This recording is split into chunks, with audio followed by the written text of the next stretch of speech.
আজকে হলো শ্রাবণ মাসের শেষ সোমবার, তাই শিবডাঙ্গির শিব মন্দিরে এত লোকের আনাগোনা। আর এই শিব মন্দিরের শিবলিঙ্গটি হলো এশিয়ার বৃহত্তম শিবলিঙ্গ। এত বড় শিবলিঙ্গ কিন্তু তোমরা কোথাও এর আগে দেখোনি আর দেখতেও পাবে না। শিবলিঙ্গটি আছে একটি প্রকাণ্ড বটগাছের শেকড়ের ভেতরে। এমন দৃশ্য কিন্তু কোথাও দেখতে পাবে না। আজকে আমরা এসেছিলাম নালাগোলার ব্যাংকে, কিন্তু সবার আশা দেখে আমরাও আর লোভ সামলাতে পারলাম না, তাই আমরাও চলে এলাম মেলাতে। সৌভিক, শিবডাঙ্গি কি যেতে চাও? নিয়ে যাবা? সবাই যাচ্ছে। যাবা? নিয়ে যাবা? তুমি গেলে যাব। যাবে? তুমি কি নিয়ে যাবা? তুমি যেতে চাইলে নিয়ে যাব। কি বলছো? চলো, ঠিক আছে। তাহলে ব্যাংকে টাকা জমা দিয়ে চলে যাবো শিবডাঙ্গিতে।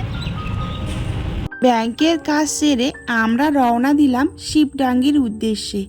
আর রাস্তার দুধারে এত এত টোটো দাঁড়িয়ে, তাহলে ভাবতে পারছো কত ভিড় হয়েছে। প্রচুর ভিড়। আর এখন বাজে দুপুর 12:40। তাহলে সকাল থেকে কত ভিড় ছিল ভাবা যায়? তো যাওয়া যাক, গিয়ে দেখি কত ভিড়। আশা করছি প্রচুর ভিড় হয়েছে।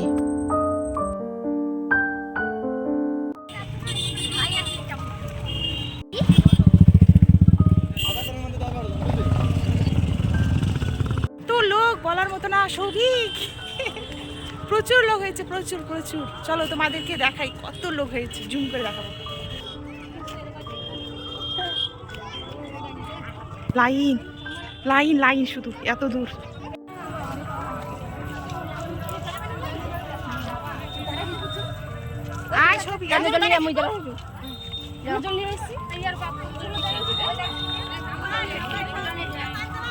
মোটামুটি লাইনের মাঝ বরাবর এসে আমি লাইনের দৈর্ঘ্যটা তোমাদের সাথে তুলে ধরার চেষ্টা করছি।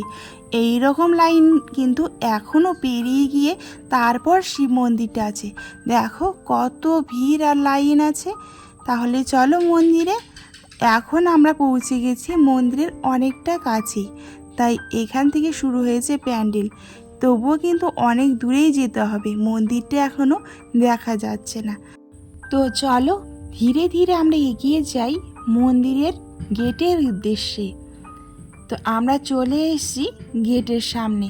আর কত ভিড় দেখেছো, প্রচুর ভিড়।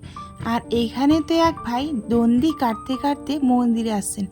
এই মন্দিরের শিব ঠাকুর ভীষণ জাগ্রত, তাই সকলের মনস্কামনা পূর্ণ হয়।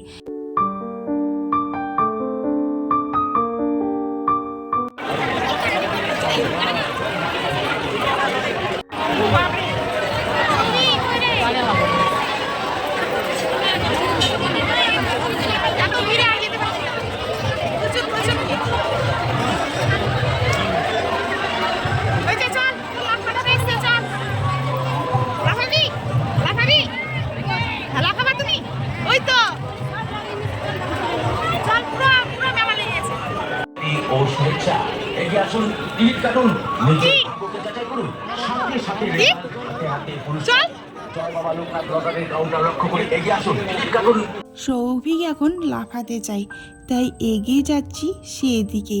ছেলেমেয়েরা সুন্দর লাফাচ্ছে এদিকে। আর এ সাইডে বসেছে ডিস্কো। এই ডিস্কোতে বিয়ের আগে অনেকবার উঠেছি, কিন্তু এখন আর উঠতে পারি না। দেখলেই যেন মাথা ঘোরে, উঠার কথা তো দূরেই থাক।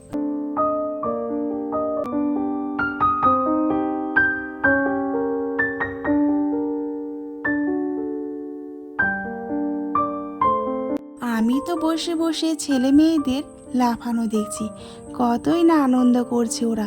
প্রত্যেক দিন যদি এমনভাবে খেলতে পারতো কতই না মজা হতো, তাই না? তো লাফানো কমপ্লিট হয়ে গেছে। এখন সৌভিকের প্রচুর গরম লেগেছে, তাই আইসক্রিম খেলো। তারপর আমরা চলে এলাম মূল মেলার মধ্যে। আর এখানে দেখো কত বাসনপত্র ঠাকুরের, প্রচুর প্রচুর। আর এই শার্টটা দেখো কত বড়, সব কিন্তু ঠাকুরের জিনিসপত্র। বেশ ভালো লাগলো আমাকে দোকানটা দেখে। এমন দোকান এ মেলাতে বেশ কয়েকটা এসেছে, আর সব দোকানের কিন্তু জিনিসপত্র অনেক অনেক ভালো ছিল। সব ঠাকুরের জিনিসপত্র তো পছন্দ তো হবেই। মঙ্গল ঘটগুলো কিন্তু ভীষণ ভালো। আর ডুগডুগিটা বাজিয়ে সৌভিককে বললাম নেবে নাকি, ও নিতে চাইছে না। আর দেখো এই যে মালাগুলো কি সুন্দর রাধা রাধা লেখা। এই দোকান থেকে আমি বেরিয়ে এলাম এখন অন্য একটা দোকানে। এখানে দেখছি সবাই মালাগুলো দেখছে, বেশ সুন্দর সুন্দর করির এই মালাগুলো ভীষণ পছন্দ হয়েছিল, কিন্তু দামটা একটু বেশি, তাই নিলাম না। আর এইদিকে ছিল শিব ঠাকুরের এই মালাগুলো, এটাও কিন্তু অনেক সুন্দর।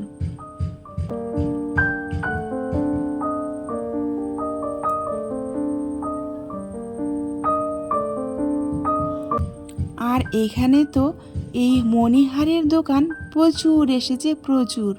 কত সুন্দর সুন্দর হেয়ার বেল, এসব দোকান না থাকলে কি মেলা জমে?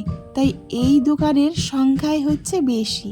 আর এই দোকানে প্রচুর কানের দুল, ভীষণ সুন্দর সুন্দর, কিন্তু আমি না এত তাড়াতাড়ি চয়েস করতে পারি না, তাই নেওয়া হলো না। কিন্তু এমনি সময় আমার মনে হয় যে মেলায় গেলেই নেব, কিন্তু একটু সময়ের জন্য আমার পছন্দ করলে হয় না, অনেকটা সময় ধরে আমি পছন্দ করি।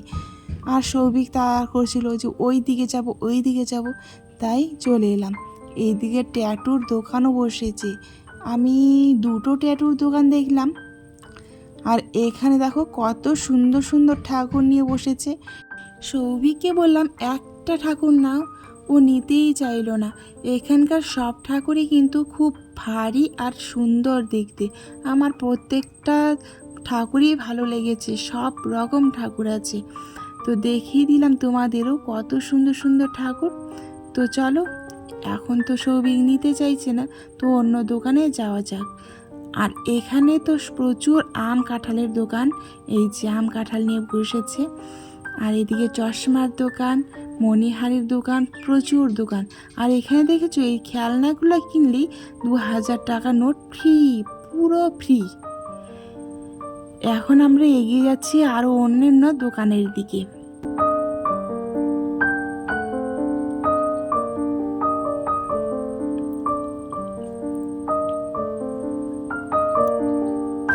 দোকান ঘুরতে ঘুরতে ক্লান্ত, তাই চলে এলাম সুন্দর একটা রেস্টুরেন্টে।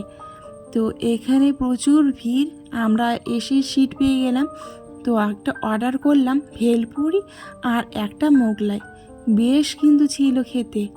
জমিয়ে খাওয়া দাওয়া করে আরেকটু বেরিয়ে পড়লাম মেলা ঘোরার জন্য। আর এখানে প্রসাদ বিতরণ হচ্ছে, অনেকেই প্রসাদ খাচ্ছে, প্রচুর ভিড়। চলো তোমাদের দেখাই। এখানে তো লাইন দিলে প্রসাদই পাবো না, তাই লাইন আর দিলাম না, সাইড থেকে একটু ভিডিও তুলে নিলাম। বয়স্ক মানুষদের মুখে শোনা যায় এই শিবডাঙ্গির ভোগ প্রসাদ যদি খাওয়া হয় তাহলে মনস্কামনা পূর্ণ হয়। আর এখানে তো ভোর থেকেই ভোগ রান্না শুরু হয়, আর সঙ্গে বিতরণও। আবার আমরা মেলার দিকে চলে এলাম। এইদিকে তো বাঁশের তৈরি সুন্দর সুন্দর জিনিসপত্র নিয়ে বিক্রি করতে এসেছে, বেশ সুন্দর সুন্দর। আমার তো সবগুলোই পছন্দ হয়েছে, কোনটা ছেড়ে কোনটা নেই, তাই কোনো কিছুই আর নিলাম না। আর এদিকে আমার বোনপো আর বৌমা এসে হাজির, তো দেখে বেশ ভালো লাগলো। নিজের আত্মীয় স্বজনদের সাথে দেখা হলে সকলেরই তো মন ভালো হয়ে যায়, তাই না?